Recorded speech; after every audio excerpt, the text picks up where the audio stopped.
Picture this. Your client just finished telling you something she's never told anyone. Maybe it's fear about a decision she's facing. Maybe it's doubt about whether she belongs in her role. Whatever it is, it took courage to say out loud. Fast forward 2 days. You're at a networking event, coffee in hand, and someone asks you about your coaching work. What can you share? What must you protect? This is where confidentiality stops being a concept you understand and becomes something you live. So here's the thing. Confidentiality isn't tested when you're in the session. It's tested everywhere else. In the parking lot conversation, over dinner with a friend who asks how your day went, at that conference when another coach wants to trade stories. And here's what I've seen after training hundreds of coaches. It's rarely malicious. It's casual. It's, oh, I had this client who, without realizing that even without a name, you might be crossing a line. The real test isn't whether you can keep a secret under pressure.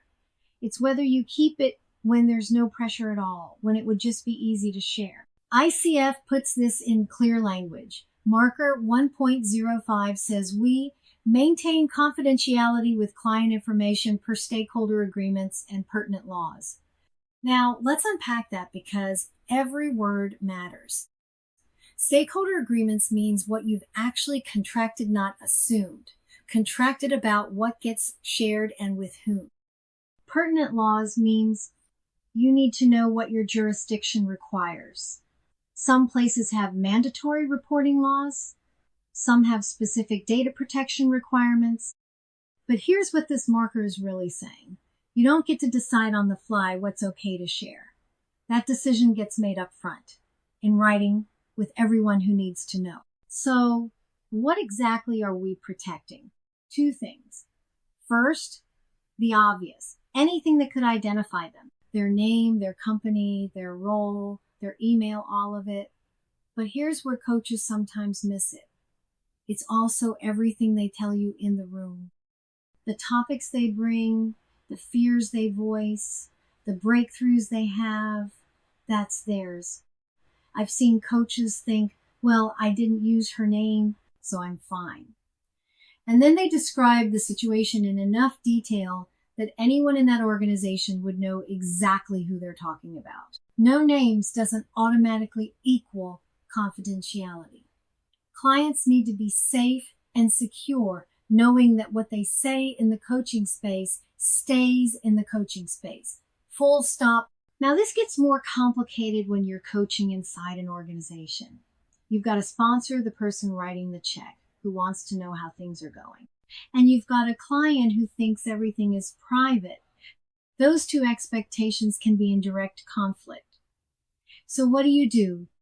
You get explicit. Before the first session ever happens, everyone needs to know what will be communicated, what won't be communicated, and to whom. Maybe the sponsor gets updates on attendance and general themes. Maybe they get nothing but confirmation that coaching is happening. Whatever you agree to, make sure your client knows the deal. They deserve to make an informed choice about what they share with you. And speaking of permissions, this one's especially important for those of you in coach training. Recording a session and sharing a recording are 2 completely different conversations. Let me say that again.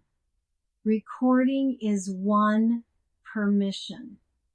Sharing is a second permission. Your client might be perfectly comfortable being recorded for your own learning. That doesn't mean they've agreed to have their voice played for your mentor coach, your supervisor, or anyone else. If you're going to bring that recording for your mentor coach to listen to, then you have to get approval from your client first before you bring that to anyone else to listen. 2 separate conversations. I've watched coaches record 6 sessions, prepare to submit one for credentialing, and only then realize they never asked about sharing. Then they have to go back to the client, and that's awkward at best. At worst, the client says no, and they're right to. Handle this up front. Make it part of your initial conversation.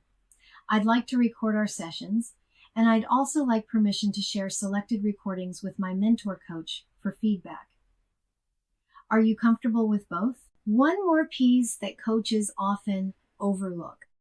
If you have anyone else touching client information, an assistant who schedules sessions, someone handling billing, anyone they're bound by the same standard you are, you can't delegate away your ethical responsibility. And here's a subtle one. Never discuss one client with another client. Even if you think it's helpful, even if you're trying to normalize their experience, oh, I have another client going through something similar, might feel supportive, but it just told them that you talk about your clients. Let me name the patterns I see most often. Coaches who think removing names makes everything okay. It doesn't. Details can identify someone just as easily. Coaches who get recording permission but forget to ask about sharing. That's two different. Treat them that way. Coaches who have staff handling client data without training them on what confidentiality means. Your responsibility extends to anyone who touches that information.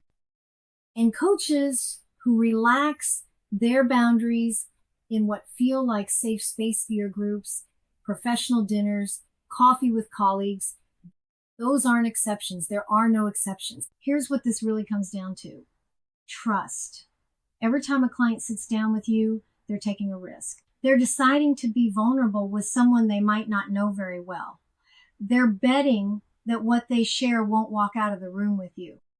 When you honor that, truly honor it, you create the conditions for real work to happen.